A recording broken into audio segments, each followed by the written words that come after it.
সব কথার শেষ কথা হচ্ছে জাকের পার্টি জিন্দাবাদ। জাকের পার্টি ছাড়া কোনো বিকল্প থাকবে না। জাকের পার্টির বিজয় সুনিশ্চিত, কেউ রোধ করে রাখতে পারবে না। ওয়ামাকারু মাকার আল্লাহ আল্লাহু খায়রুল মাকিরিন। আল্লাহ তাআলার কৌশলের উপর দিয়ে কোনো মানুষের কৌশল যাইতে পারে না।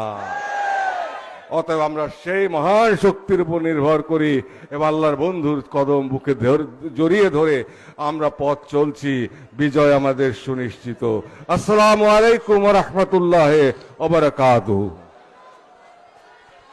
আলহামদুলিল্লাহি রাব্বিল আলামিন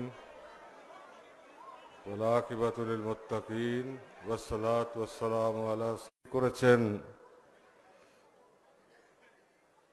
জান্নাতের ভিতরে বাবা আদম আলাইহিস সালাম এক ক্ষুদ্র ভুলে আমরা এই পৃথিবীতে এই জঙ্গলের ভিতরে আমরা বিতাড়িত হয়েছি। এখানে এসে আবাদ হয়েছে, মানব জাতি বিস্তৃত হয়েছে, মানব জাতি সম্প্রসারিত হয়েছে।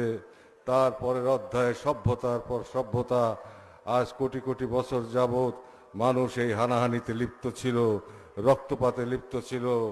তাই ফেরেশতাগণ বলেছিলেন, আল্লাহ তাআলা যখন ইরশাদ করেন ওয়াইজ কালা রাব্বুকা লিল মালাইকাতি ইন্নী জাইলুম ফিল আরদি খলিফা, তখন ফেরেশতারা বলেছিল কালু আতাজআলু ফিহা মা ইউফসিদু ফিহা ওয়া ইয়াসফিকুদ দিমা ওয়া নাহনু নুসাব্বিহু বিহামদিকা ওয়া নুকাদ্দিসু লাক। আমরাই তো আপনার বন্দেগী করছি, হে পরওয়ারদিগার, আপনি কেন মানুষ বাড়াবেন? এরা তো পৃথিবীতে রক্তপাত করবে, হানাহানি করবে, মারামারি করবে। তখন আল্লাহ তাআলা ইরশাদ করেছিলেন যে ইন্নী আ'লামু মা লা তা'লামুন, আমি যা জানি তা তোমরা জানো না। অর্থাৎ এই মানুষ আশরাফুল মখলুকাতকে বানিয়ে আল্লাহ তাআলা যে খলিফা সৃষ্টি করতে চেয়েছিলেন, ইন্নাজ জিনা ওয়াল ইনসানা ইল্লা লিয়াবুদুন, জিন এবং ইনসানকে আল্লাহর বন্দেগী করার জন্য আল্লাহ তাআলা সৃষ্টি করেছেন। আমরা সেই পথে নাই, ছিলাম না কখনোই। কারণ ইন্নাশ শাইতানা লিল ইনসানি আদুউম মুবিন, শয়তান মানুষের প্রকাশ্য দুশমন। শয়তান চায় না আমরা যেখান থেকে এসেছি সেখানে আবার আমরা প্রত্যাবর্তন করতে পারি।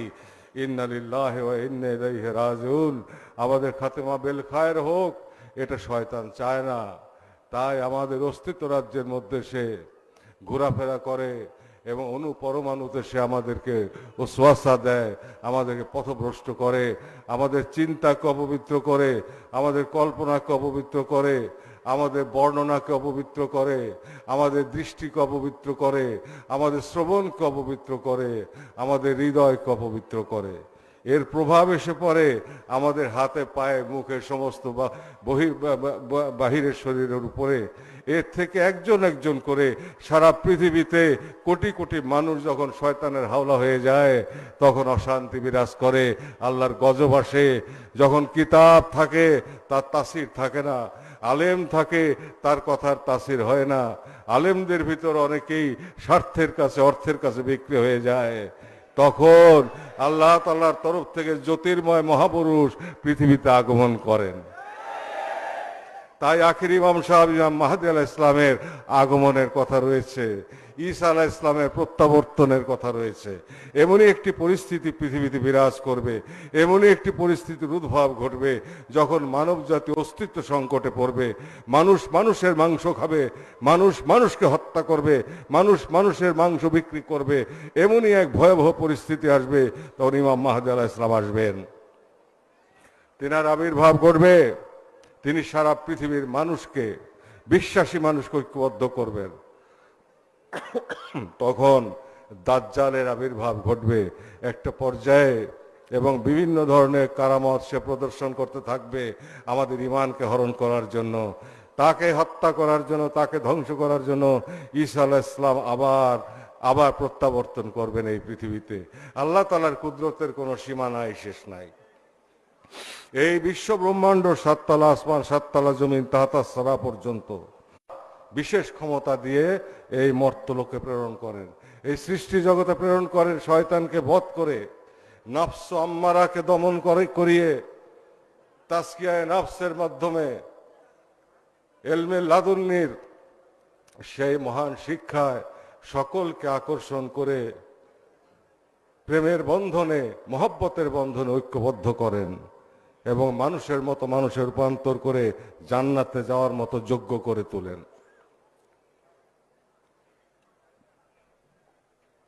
তাই আজকের এই বেদনা বিধুর রজনী, এই রজনীতে আমরা বিশ্ব অলি দয়াল বাবাকে হারাইছি।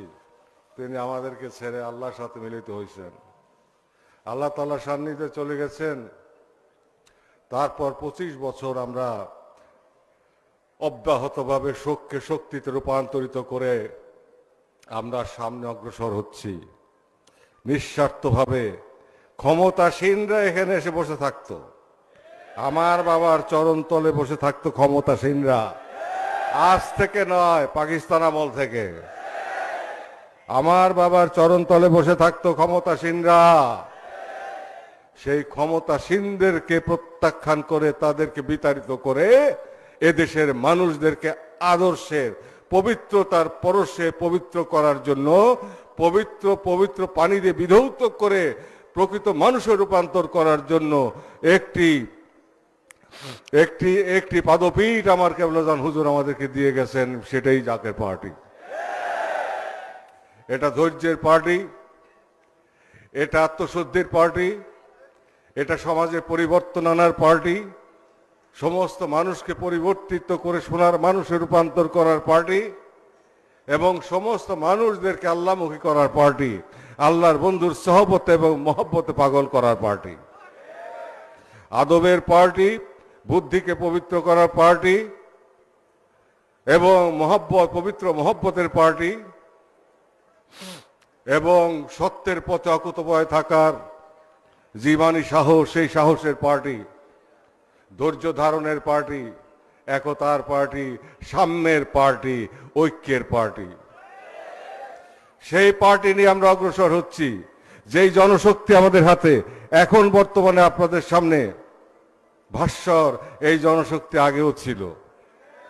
ইচ্ছে করলে আমাদের হাতে যে জনশক্তি, এই জনশক্তি যদি অন্য কোনো পার্টির হাতে থাকতো তো বহু আগেই তারা ঢাকা শহর মিসমার করত, দেশকে অবরোধ করত, আগুন দিত, জ্বালাইতো, পুরাইতো, মানুষ হত্যা করত এবং তারা ক্ষমতার স্বাদ আস্বাদন করার জন্য পাগলপরা হয়ে যেত। কিন্তু জাকের পার্টির মধ্যে সেটা নাই। কারণ আমরা জানি যে শেষ অধ্যায় পর্যন্ত মানুষ, এই দেশের মানুষ এবং পৃথিবীর মানুষ কোথায় গিয়ে ধাক্কাটা খাবে সেটা আমরা খুব ভালো করেই জানি। আমাদের কাজ হচ্ছে দেশের মানুষকে পরিবর্তন করা, আমাদের কাজ হচ্ছে বিশ্বের মানুষদের চারিত্রিক পরিবর্তন আনা, তাদের ভিতরে ধৈর্য ফিরিয়ে আনা, তাদের ভিতরে বিনয় ফিরিয়ে আনা, উগ্রতার থেকে দূরে সরিয়ে আনা এবং তাদেরকে ভদ্র করা, আল্লাহ এবং আল্লাহ রসুলের মহব্বতের প্রেম সুধা দিয়ে তাদেরকে বিধৌত করা এবং কেবলাজান হুজুরের সান্নিধ্যে নিয়ে আসা এবং ইসলামের প্রকৃত শিক্ষার পথে তাদেরকে প্রতিষ্ঠিত করা। যদি সারা দেশের মানুষ, সারা পৃথিবীর মানুষ পরিবর্তন হয় তবে এই পৃথিবী জান্নাতের বাগিচা হতে পারে, আল্লাহর রহমতের বাতাস প্রবাহিত হতে পারে। যতক্ষণ পর্যন্ত মানুষ পরিবর্তন না হবে ততক্ষণ পর্যন্ত শান্তি আসবে না। আমি বারবার বলেছি, সম্পদই শুধু শান্তি দেয় না, এই সম্পদ অশান্তিরও কারণ হয়। আজকে বিশ্বযুদ্ধের ঘনঘটা দেখা যায় সারা পৃথিবীতে, এই কিন্তু সম্পদের জন্য। অতএব সম্পদই মানুষকে শুধুমাত্র শান্তি দেয় না, সম্পদের সাথে প্রয়োজন হয় তার মানবিক গুণাবলী অর্জন করার, তার পরিবর্তনের, তার খোদা আল্লাহ তাআলার পথে পথিক হওয়ার এবং আল্লাহ তাআলা প্রেম সুধা পান করার পথে তাকে মুসাফির হওয়ার যে শিক্ষা, অমীয় শিক্ষা বিশ্ব নবী রাসূল পাক সাল্লাল্লাহু আলাইহি ওয়াসাল্লাম দিয়ে গেছেন, সেটাই আবার প্রতিধ্বনিত হয়েছে আমার কেবলাজান হুজুরের পাক জবানের মধ্যে। তিনি আমাদেরকে সেই পথ শিক্ষা দিয়েছেন, তিনি আমাদেরকে সেই পথে পরিচালিত করেছেন। প্রকৃত ইসলাম আমাদেরকে শিক্ষা দিয়েছেন হাতে কলমে, শুধু মুখে নয়, শুধু আরবি ভাষায় নয়, কর্মের মধ্যে তিনি ধর্মকে প্রতিষ্ঠিত করেছেন এবং প্রতিটি কাজের মধ্যে একদিকে জাগতিক কাজ আর একদিকে আধ্যাত্মিক সাধনা, দুটির সমন্বয়ে আমাদেরকে পরিপূর্ণ মানুষ হওয়ার জন্য তিনি উপদেশ দিয়েছেন, পথ দেখিয়েছেন। এই বাংলাদেশ ওলি আল্লাহ সকলের বাংলাদেশ লক্ষ্য করছি। আমরা বাংলাদেশে থাকতে কোনো অপশক্তিকে আমাদের স্বাধীনতার সার্বভৌমত্ব বিপন্ন হতে দেব না। তাদের বিষ দাঁত ভেঙে দেবে জাকের পার্টি। সারা দেশে কোন নেতা আছে? আগামী শনিবার থেকে প্রতিটি উপজেলা এবং প্রতিটি পৌরসভায় প্রশাসনের অনুমতি নিয়ে, আইন শৃঙ্খলা রক্ষাকারী বাহিনী অনুমোদন নিয়ে আপনারা জনসভা করবেন এবং র্যালি করবেন শান্তির সপক্ষে, জাতীয় ঐক্যের সপক্ষে। হুঁশিয়ারি জানাবেন ওই সব ষড়যন্ত্রকারীদের যারা আমাদের স্বাধীনতাকে রক্তাক্ত করতে চায়, এবং দেশবাসীকে সচেতন করবেন, জাতিকে জাকের পার্টির পতাকার নিচে ঐক্যবদ্ধ করবেন। আগামী 9 তারিখ পর্যন্ত নির্বাচনী প্রচারণা যতক্ষণ পর্যন্ত চলে, ওই সময় পর্যন্ত আপনারা জনসভা অব্যাহত রাখবেন। প্রতিটি উপজেলায়, প্রতিটি পৌরসভায় আপনারা বিশাল বিশাল জনসভা করবেন এবং সেখান থেকে র্যালি করবেন, দেশবাসীকে সচেতন করবেন, দেশবাসীকে সজাগ করবেন, ঐক্যবদ্ধ করবেন জাকের পার্টির পতাকার নিচে। যেখানে সবাই ব্যর্থ হবে সেখানে জাকের পার্টি হাল ধরবে। ক্ষমতা ভোগের জন্য নয়, দেশবাসীকে বাঁচানোর জন্য, জাতি রক্ষা করার জন্য, দেশের স্বাধীনতা এবং সার্বভৌমত্বকে রক্ষা করার জন্য। আপনারা সবাই ভালো থাকবেন, সুস্থ থাকবেন। আমার দয়াল পীরের ওসিলায়, দয়াল নবী রাসূল পাক সাল্লাল্লাহু আলাইহি ওয়াসাল্লামের তোফায়েলে আল্লাহ পাক আপনাদেরকে দীর্ঘজীবী করেন, সুস্বাস্থ্য দান করেন এবং আপনাদের পরিবার পরিজনকে দীর্ঘজীবী করেন, সুস্বাস্থ্য দান করেন। আপনাদের শারীরিক সুস্থতা ভিক্ষা দান, মানসিক শান্তি ভিক্ষা দেন এবং আমাদের সমস্ত প্রকার দুঃখ বেদনা আল্লাহ তাআলা তদীয় বন্ধুর খাতিরে আমাদেরকে দয়া করে জীবন থেকে সরিয়ে দেন। সৌভাগ্যের পূর্ণিমার চাঁদ আমাদের ভাগ্যাকাশে উদিত করে দেন। আপনারা ভালো থাকেন ভাই এবং বোনেরা আমার। অনেক কষ্ট করে এই লাখ লাখ মানুষ মাইলের পর মাইল জুড়ে কে কোথায় যে শুয়ে আছে আমরা তা জানি না, তার একটি অংশ আজকে আমার সামনে দৃশ্যমান, তাও লক্ষ লক্ষ। আমার তো মনে হয় কোটির উপরে লোক সমবেত হয়েছে এবং ফজরের নামাজের সময় 1 কোটি লোক নামাজ আদায় করবে। তাই আগামী শনিবার থেকে সারা দেশে দেশবাসীকে সচেতন করার স্বার্থে আমি আপনাদেরকে নির্দেশনা দিলাম, প্রশাসন এবং আইন শৃঙ্খলা রক্ষাকারী বাহিনীর অনুমোদন নিয়ে আপনারা প্রতিটি উপজেলায়, প্রতিটি পৌরসভায় বিশাল জনসভা করবেন এবং বিশাল র্যালি করে বাংলার মানুষকে সচেতন করে তুলবেন, আকাশ বাতাস প্রকম্পিত করবেন, অপশক্তির বিষ দাঁত ভেঙে দেওয়ার জন্য দেশবাসীকে ঐক্যবদ্ধ করবেন। এই মুহূর্তে দরকার, এই মুহূর্তে দরকার, এই মুহূর্তে দরকার, এই মুহূর্তে দরকার, এই মুহূর্তে দরকার। শান্তি যদি পেতে চাও গোলাপ ফুলে ভোট দাও, শান্তি যদি পেতে চাও শান্তি। আমি আগেও বলেছি, এখনো বলছি, ষড়যন্ত্র দিয়ে গণতন্ত্র প্রতিষ্ঠিত হয় না। গণতন্ত্র প্রতিষ্ঠিত করতে হলে স্বচ্ছ মনের প্রয়োজন, পবিত্র হৃদয়ের প্রয়োজন, ভালো মানুষের প্রয়োজন। তা না হলে কোনোভাবেই গণতন্ত্র আসবে না, গণতন্ত্র প্রতিষ্ঠিত হবে না। যা হচ্ছে সবই তামাশা, সবই স্বার্থের খেলা, দেশের মানুষের ভাগ্য পরিবর্তনের খেলা নয়। সেই চিন্তাও নাই, শুধুমাত্র নেতৃত্ব, শুধুমাত্র হালুয়া রুটি খাওয়া এবং রাষ্ট্রীয় সম্পদ লুণ্ঠন করা, এটাই হচ্ছে বর্তমানের চরিত্র। রাজনৈতিক যে পরিবেশ বিরাজ করছে সেখানে তাই আমরা লক্ষ্য করছি। যেখানে স্বার্থ নেই সেখানে ধর্ম শেষ, সেখানে আর ধর্মের প্রয়োজন নাই। ওয়াতাসিমু বিহাবলিল্লাহি জামিআ ওয়ালা তাফাররাকু। আল্লাহ তাআলা বলেছেন, আল্লাহর রজ্জুকে শক্ত করে ধরো, পরস্পর থেকে বিচ্ছিন্ন হইও না। কিন্তু আমরা কি তা করি? স্বার্থ যেখানে বিঘ্নিত হয় সেখানে আর ইসলামের প্রয়োজন হয় না, মুসলমানদের স্বার্থেরও প্রয়োজন হয় না, মানবতার স্বার্থেরও প্রয়োজন হয় না, মানবতার নিরাপত্তার প্রশ্ন আর আসে না। যা খুশি তাই তখন তারা করতে পারে। এই সব কায়েমি স্বার্থবাদী শয়তানদের হাত থেকে আমাদেরকে বাঁচতে হবে, দেশবাসীকে বাঁচাতে হবে। রাজনীতির নামে অপশক্তির এই অপকীর্তি রোধ করতে হবে এবং স্বাধীনতার সার্বভৌমত্বকে সুদৃঢ় ভিতের উপর প্রতিষ্ঠিত করতে হবে। সেই জন্য দরকার পবিত্র নেতৃত্বের। সেই নেতৃত্ব এক সময় দেশবাসী পাবে। পরিস্থিতি তাদেরকে বাধ্য করবে, তাদেরকে চিনিয়ে দেবে। আপনারা এই জনসভা করেন, দেশবাসীকে সচেতন করেন, বজ্রকঠিন আওয়াজ তোলেন, আকাশ বাতাস প্রকম্পিত করেন, অপশক্তির হৃদয়ে ভয় ধরিয়ে দেন যে তোমাদের পথ মসৃণ নয়, যদি বেশি খেলো তাহলে বাংলার মাটি থেকে তোমাদেরকে সমূলে নিপাত করা হবে। সারা দেশবাসীর সৌভাগ্য কামনা করছি।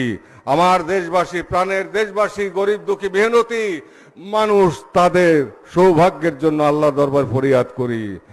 আপনাদের মাধ্যমে আপনাদের সকলের সৌভাগ্যের জন্য, দীর্ঘ জীবনের জন্য আমি আল্লাহর দরবারে প্রার্থনা করছি। এই পবিত্র রজনীতে ভাই ও বোনেরা আমার, আপনারা ভালো থাকেন, আপনারা সুস্থ থাকেন, দীর্ঘজীবী হন। আপনাদের সহায় সম্পদ আল্লাহ তাআলার রহমতের চাদরে ঢাকা থাকুক। আমার দয়াল পীরের রুহানি দোয়া, রুহানি তাওয়াজ্জু আপনারা সবাই লাভ করেন। রাসূল পাক সাল্লাল্লাহু আলাইহি ওয়াসাল্লামের নেক নজর আপনাদের নসিব হোক এবং তার ববরকতে আল্লাহ তাআলার অপার রহমতে আপনারা বিভূষিত হন।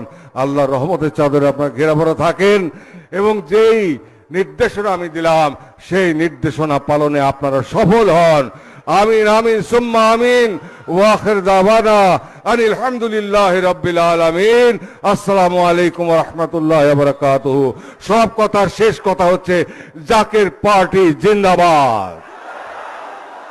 জাকের পার্টি ছাড়া কোনো বিকল্প থাকবে না। জাকের পার্টির বিজয় সুনিশ্চিত, কেউ রোধ করে রাখতে পারবে না। ওয়ামাকারু মাকারাল্লাহু ওয়াল্লাহু খায়রুল মাকিরিন।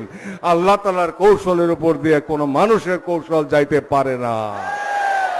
অতএব আমরা সেই মহান শক্তির উপর নির্ভর করি এবং আল্লাহর বন্ধুর কদম বুকে জড়িয়ে ধরে আমরা পথ চলছি। বিজয় আমাদের সুনিশ্চিত। আসসালামু আলাইকুম ওয়া রাহমাতুল্লাহি ওয়া বারাকাতুহু।